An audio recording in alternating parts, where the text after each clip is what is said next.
Muito bom dia, muito boa tarde, muito boa noite. Está começando mais um episódio. Muito bem-vindo ao nosso bar. Eu sou o Felipe, dono do estabelecimento, e eu não vou perder tempo aqui, tá?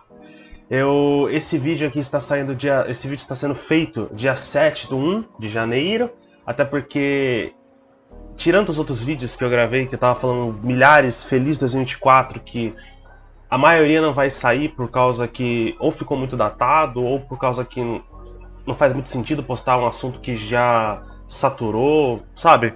Alguns podem sair, outros não, mas esperem que vai ter vídeos melhores que vão sair, de fato, que não são só eu falando com vocês, né?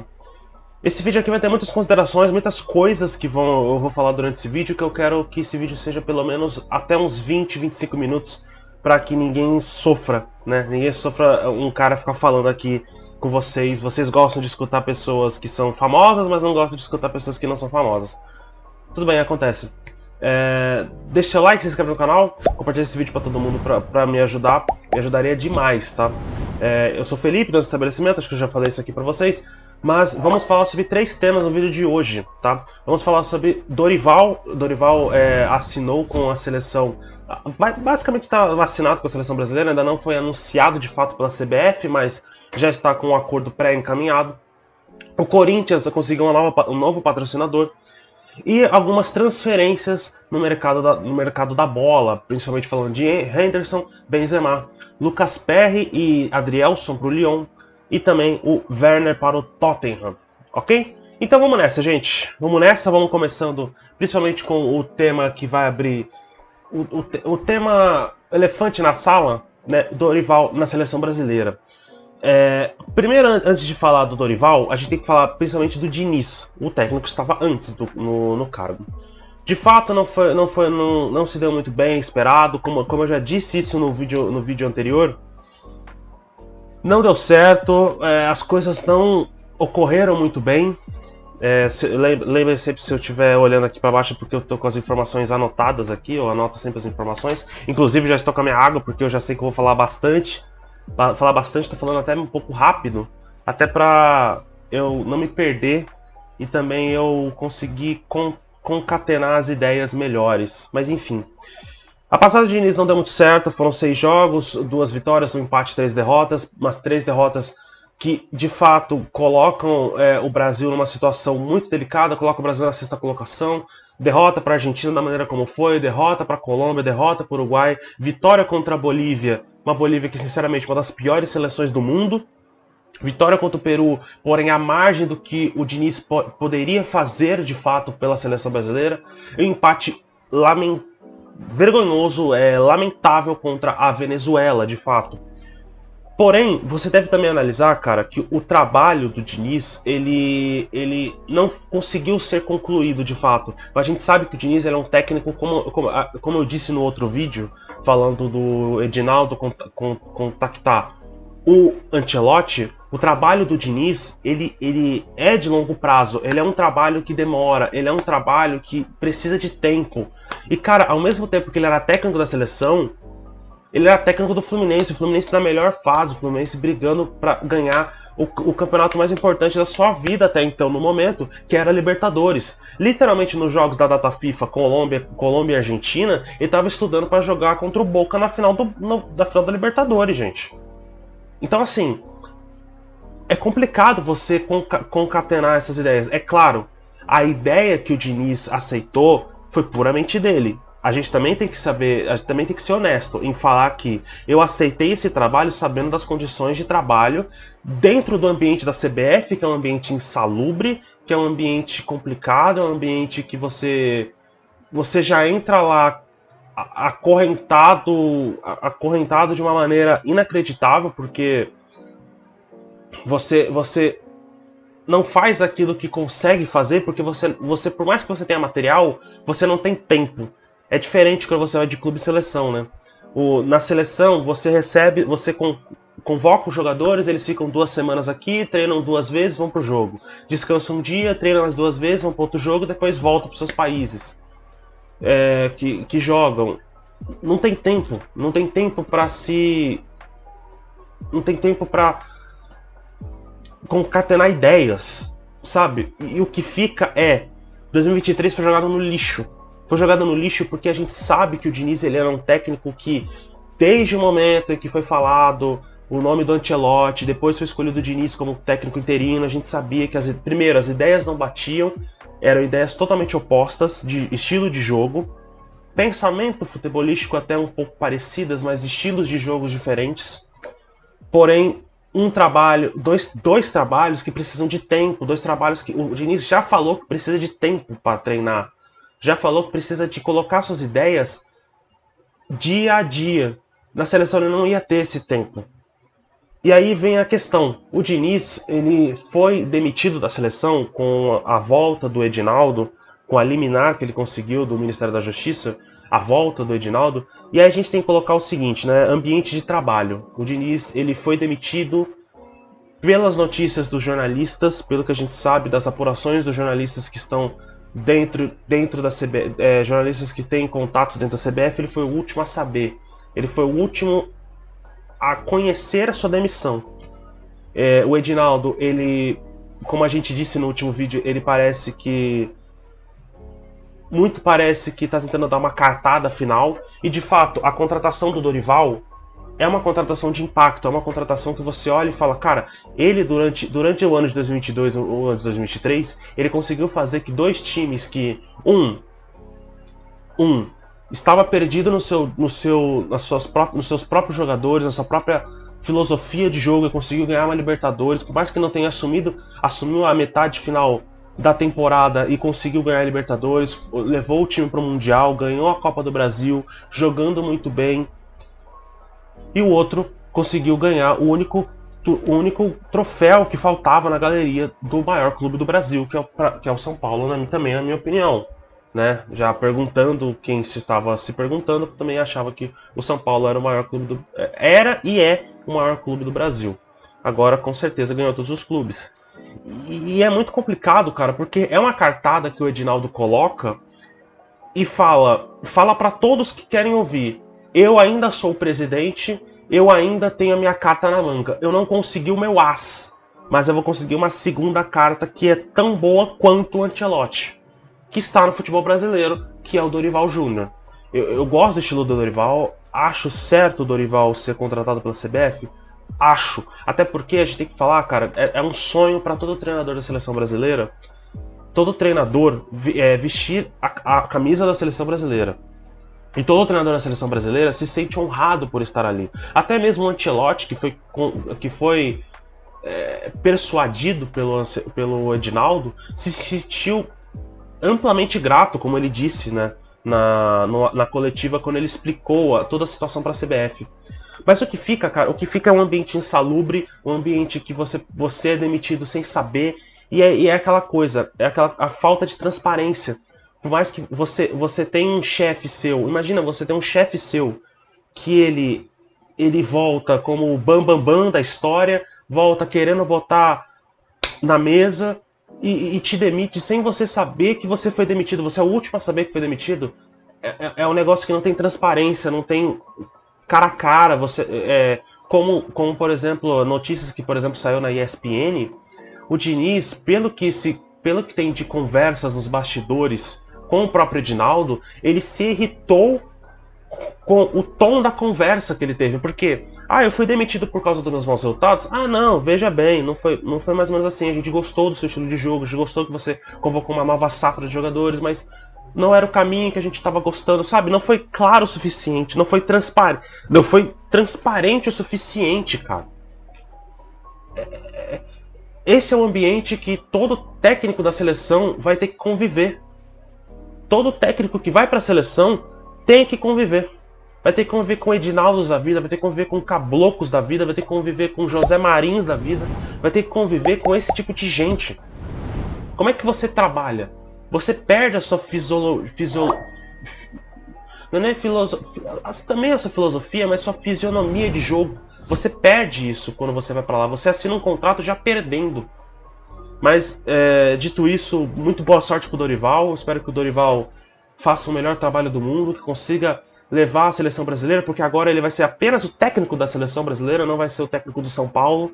O São Paulo que agora vai ter que ir atrás, de fato, de um outro treinador. Mas também o que fica é que o Diniz o Diniz fica com esse sentimento de frustração, e quem vê por fora, a gente, também fica se sentindo meio lesado, por mais que a gente não esteja envolvido, mas se sinta meio lesado com essa situação. Vamos lá, gente. Outra notícia aqui agora falando do Corinthians. O Corinthians ele anuncia o patrocínio master de 350 milhões de reais e revela o valor recebido à vista.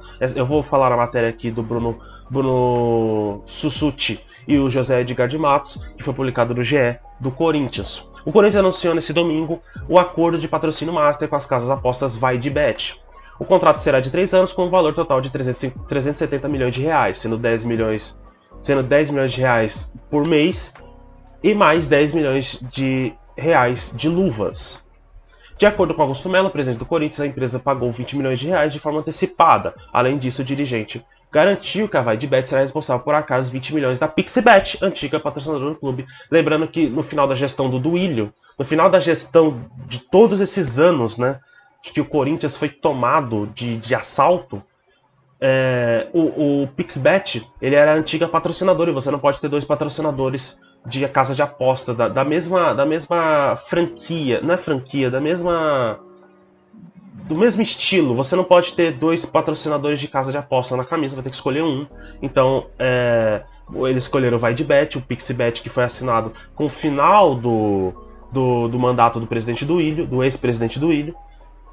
Agora foi pago a multa de 20 milhões de reais, né?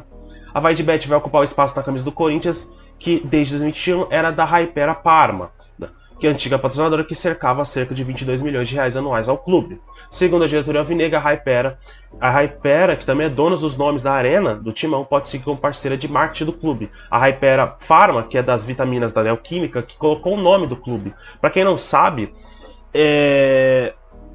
o Corinthians ganha muito pouco com esse patrocínio. O Corinthians ganha mais ou menos 22 milhões de reais por causa desse patrocínio para a venda do nome dos name rights da Arena Corinthians. Ele ganha muito pouco. E fica o questionamento, porque esse patrocínio, esse contrato de patrocínio com a VaiDebet, ele é o maior contrato de patrocínio de um clube de futebol no Brasil desde então. É o maior. A gente... E fica muito esse negócio que... Fica muito esse negócio não, essa questão de... O que tem que ser criticado durante a era do Ilho, seja André Sanches, sabe? Tem que ser investigado, tem que ser colocado em pauta, porque o Corinthians, se a gente for analisar bem, foi tomado de assalto. Porque como é que você, presidente do Corinthians, no seu primeiro mandato, no seu primeiro mês de mandato, vai a uma coletiva e fala que o clube, na antiga gestão, tinha tinha um rombo de 100 milhões de reais no primeiro mês. Para este primeiro mês, um rombo de 100 milhões de reais. E agora com esse patrocínio, cara, você já vai ganhar 120 milhões de reais. Você já ganha 120 milhões de reais isso com bônus por títulos. Então, assim, tem que ser colocado um questionamento e também tem que ser elogiado a gestão, por enquanto, do Augusto de Melo. Tem que ser elogiado, porque de fato tem que ser criticado quando ele foi eleito presidente do Corinthians por falta de ideias, por mais que também o outro candidato, que é o André Negão, também não tinha capacidade de ideias, não tinha formatação de ideias colocado. Foi um debate muito pobre no quesito de ideias. Porém, também deve ser analisado, cara, o lado positivo. Conseguiu, de fato, por meio de garantias também do setor jurídico do Corinthians, que esse aqui era um patrocínio que daria certo. Esse aqui é um patrocínio correto, sabe?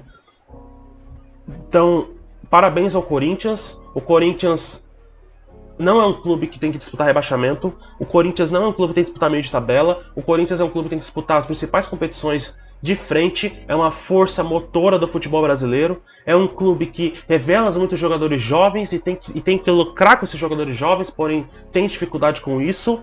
Ao mesmo tempo, também tem que disputar todo ano os principais títulos brasileiros e não disputar rebaixamento. Então parabéns ao Corinthians, de fato. Parabéns à equipe paulista.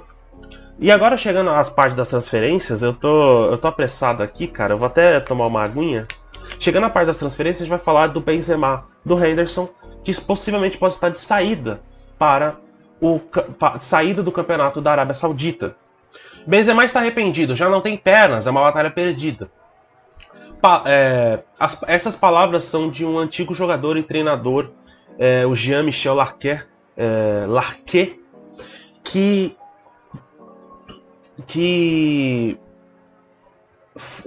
comentou durante um pós-jogo, falando que teria dúvidas do Benzema se ele realmente voltaria a jogar pelo Al Ittihad.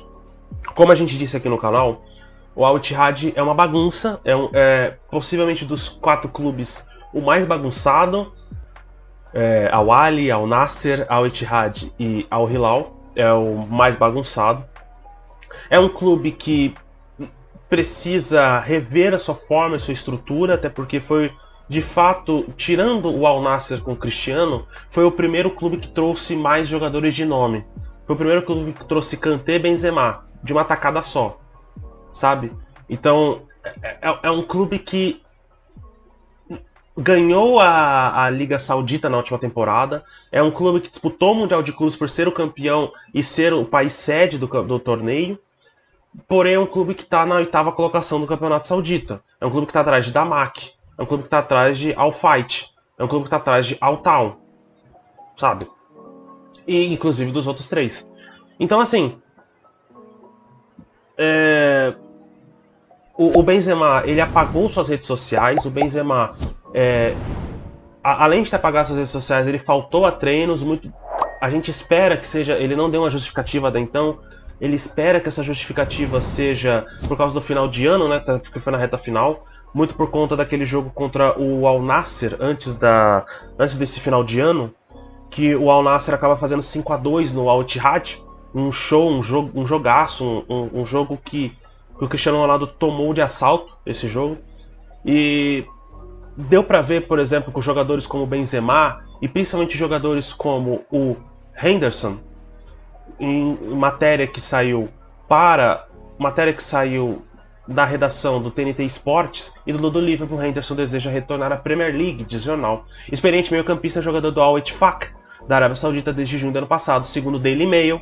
Henderson está sofrendo com adaptação ao país. Inclusive, o Henderson que saiu, né, que foi para a Arábia Saudita, alegando que faltava minutos de jogo, porém muito questionado pelo fato de ele foi para um país onde a liberdade de você poder ter outro gênero é botada em risco e botada à morte, né? Ele foi muito questionado. Ele falou que ele foi para um local onde ele queria jogar mais, mas ao mesmo tempo o local que ele foi não é muito legal, não é muito convidativo a todas as pessoas, de fato. Ele foi comprado por 12 milhões de libras, cerca de 75 milhões de reais, em julho do ano passado do Al Ettifaq, encerrando a vencedora trajetória pelo Liverpool. O meio de 33 anos está sofrendo com a adaptação ao novo país e pode abrir mão do salário astronômico oferecido pelo clube. A informação foi feita pelo Daily Mail. O que eu penso? Benzema e Henderson. O Benzema ele tem um caso de que ele queria se aposentar no clube. O Benzema é um caso de que ele queria se aposentar no Real Madrid, mas também não queria jogar apenas por mais um ano e se aposentar. Ele queria jogar por mais tempo. Não conseguiu. O contrato foi oferecido de um ano, assim como, por exemplo, foi oferecido para o Sérgio Ramos, na época antes dele sair para o PSG. Aconteceu que ele acabou saindo, de fato. O melhor do mundo acabou indo para a Arábia Saudita. E agora está sofrendo um problema tanto na sua imagem, porque além de não estar jogando bem, de fato não está jogando bem, é um péssimo líder em campo. Você via os jogos do Mundial, cara, você tinha muita pena do Benzema, porque ele parecia mais uma criança chorando do que propriamente um líder em campo, sabe? É muito vergonhoso. Romarinho tomava essa posição de líder, o Benzema não. É curioso e vergonhoso.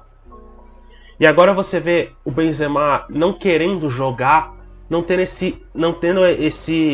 essa vontade, né? E é muito uma questão mental, e isso aí vai de cada um. Até porque você pensa, cara, mas jogar na Arábia Saudita, você tá jogando só pelo dinheiro, você tá jogando só pela fama, dinheiro e tal. O campeonato é fraco, de fato, o campeonato tem um nível muito fraco. Mas você vê, por exemplo, jogadores como Cristiano Ronaldo, super motivado e super afim de jogar. Então é um caso de cada um, é um caso único para cada. Não dá para avaliar todos como fosse uma coisa só por causa do dinheiro. Pode ser que todos foram pelo dinheiro, assim como, por exemplo, o Rubem Neves falou que foi pelo dinheiro, assim como o Koulibaly falou que foi pelo dinheiro. Porém, cada caso é um caso. Cada caso de jogador tem que ser tratado individualmente, não tudo no coletivo e jogar num saco e falar que tudo isso aqui. Então, beleza. Então, o Benzema é diferente, por exemplo, do Henderson. O Henderson está sofrendo por uma má adaptação ao país. Isso também se deve também pela falta de rendimento que ele também tem dentro de campo. Então é aguardar os próximos capítulos, gente. Aguardar os próximos capítulos. O Benzema e o Henderson são grandes jogadores. Sinceramente, o Henderson tinha sim mercado na Premier League. Aí vai uma opinião minha. Muito mais opinião do que informação. Foi pela grana mesmo, foi pelo dinheiro. E tudo bem, não tem nenhum problema você ir pelo dinheiro. Porém, você vai contra os seus valores morais que você colocou, né?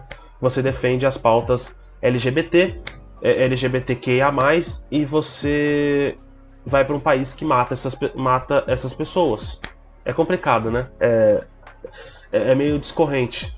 Mas, ao mesmo tempo, seria inconsequente não aceitar a grana. É complicado. É complicado você trabalhar nesse cenário. De fato, é complicado.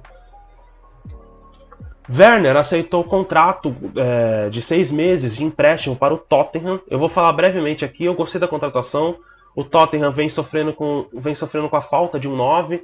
De fato, nos últimos jogos tem jogado bem. O Son tem jogado nessa função de 9. Né? O Richarlison, que estava jogando de 9, não estava jogando bem. Ele foi colocado para ponta e o Son foi colocado para centroavância. Porém, sempre é bom ter um centroavante de fato, né? O contrato vai de 6 meses, o Werner não estava jogando muito bem do Leipzig, não estava nem sendo titular direito, quando estava jogando mal. Então, que bom que o Werner volta para a Premier League. De fato, no Chelsea ele não foi o melhor, a sua melhor versão. A melhor versão do Werner foi pré-Leipzig, porém, mesmo assim, gostei muito da contratação. Parabéns ao Tottenham. E aí, para mim, o grande elefante, até porque os botafoguenses que sou, PR e Adrielson são vendidos para o Lyon. Os dois, basicamente somados, a venda custou basicamente 37 milhões de reais com a saída da dupla. E o John Textor explicou o porquê que não foram movimentações de alto valor para o Botafogo, sendo que, por exemplo, o Adrielson estava avaliado em quase 6, 7 milhões e o Lucas Perry estava avaliado quase em 15 milhões. Então seria uma venda de quase 21, 22 milhões de euros. 21, 22 milhões de euros, e acabou sendo muito pouco, acabou sendo basicamente 35% do valor que poderia ser de fato. É muito pouco, foi um menor passe, e o Textor explicou o porquê. E eu vou até ler para vocês, tá? Quando a transferência é entre dois clubes controlados pelo mesmo grupo, nós estimamos um valor justo pelo mercado de transferências e ajustamos os elementos da negociação. Nesse caso, foi a compra por 50% dos direitos, explicou John Textor, proprietário da SAF.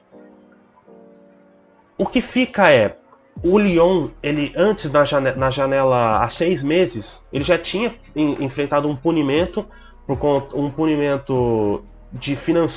financeiro do órgão regulador do futebol francês, o DNCG, por conta de não dar garantias financeiras, e ficou proibido de aumentar a folha salarial na primeira janela. Então essas contratações, cara, mostra que o Botafoguense já tinha sofrido, inclusive, com o próprio Lyon, com a venda do Jefinho para o mesmo clube.